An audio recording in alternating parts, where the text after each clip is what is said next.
Imaginez une boîte magique. Nous l'appelons machine à fonction. Vous mettez quelque chose à l'intérieur. La machine la traite selon une règle spécifique et il en sort quelque chose de nouveau. C'est exactement comme cela que fonctionne une fonction en mathématiques. Elle prend des données en entrée, les traite selon une règle spécifique et fournit un résultat unique. Imaginez une usine de voitures miniatures. Chaque voiture, c'est-à-dire chaque entrée, passe par les machines de l'usine. Elles sont peintes d'une certaine couleur. C'est la règle. De l'autre côté, il en sort une voiture rouge, neuve et brillante. Le résultat, la sortie. Ce processus, tout comme notre machine à fonction, suit toujours une règle spécifique. Chaque entrée conduit à un résultat prévisible, tout comme notre usine, qui ne produit qu'une seule voiture miniature par entrée. Dans le langage mathématique, une fonction est une relation particulière entre deux ensembles. Ces ensembles sont appelés ensemble de définition et ensemble d'arrivée. L'ensemble de définition est comme l'ensemble des entrées, contenant toutes les valeurs possibles que nous pouvons entrer dans la fonction. L'ensemble d'arrivée est l'ensemble des sorties, contenant tous les résultats possibles que nous pouvons obtenir. Et voici le plus important.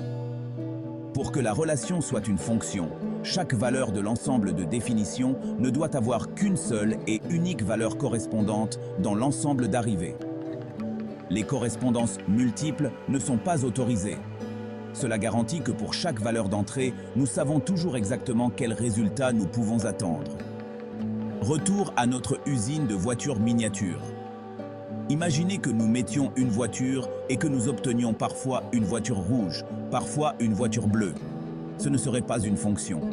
Notre machine à fonction, comme une usine bien organisée, doit être cohérente et prévisible. Comme les glaces, les fonctions existent en différentes saveurs.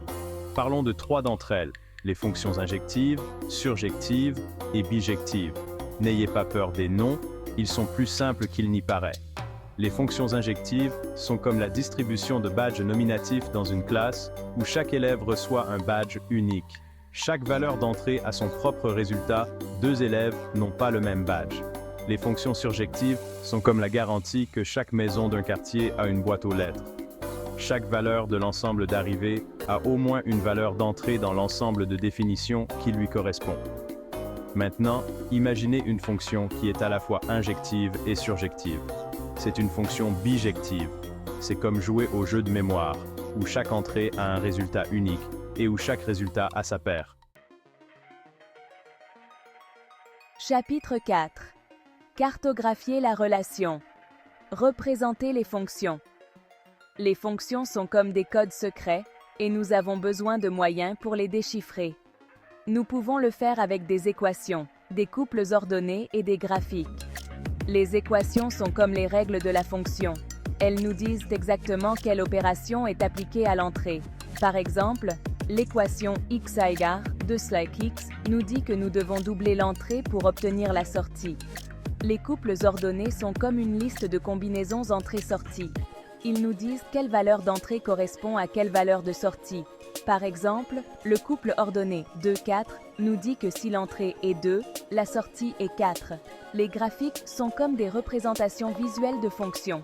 Ils nous montrent la relation entre l'entrée et la sortie à l'aide d'un système de coordonnées. En regardant un graphique, nous pouvons voir comment la sortie change lorsque l'entrée change. Chacune de ces représentations nous aide à comprendre la fonction sous un angle différent, tout comme nous avons différents outils pour résoudre un puzzle. Chapitre 5. Les suspects, types de fonctions courants. Comme les super-héros, les fonctions existent sous différentes formes, chacune avec ses propres pouvoirs et capacités. Faisons connaissance avec quelques-uns des types les plus courants. Fonctions linéaires. Ce sont les lignes droites dans le monde des fonctions. Sur un graphique, elles forment toujours une ligne droite. Imaginez que vous faites du vélo à vitesse constante. Fonctions quadratiques. Ces fonctions rendent les choses un peu plus intéressantes avec leurs courbes. Sur un graphique, elles forment des paraboles, comme la trajectoire d'un ballon lancé en l'air. Fonctions exponentielles. Ces fonctions sont connues pour leur croissance ou leur décroissance rapide. Imaginez la croissance d'une population de bactéries ou la désintégration d'une substance radioactive. Fonctions logarithmiques, ce sont les détectives du monde des fonctions, qui nous aident à résoudre des exposants inconnus. Elles sont comme les fonctions inverses des fonctions exponentielles. Fonctions trigonométriques. Ces fonctions concernent les angles et les rapports dans les triangles. Elles sont comme les navigateurs du monde des mathématiques, nous aidant à comprendre les relations dans les cercles et les triangles. Chacune de ces fonctions a sa propre personnalité et ses propres applications uniques, ce qui rend le monde des mathématiques diversifié et passionnant. Chapitre 6.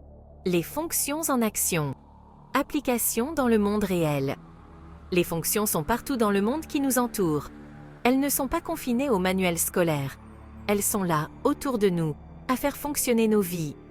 Les ingénieurs utilisent des fonctions pour concevoir des ponts, des bâtiments et des avions.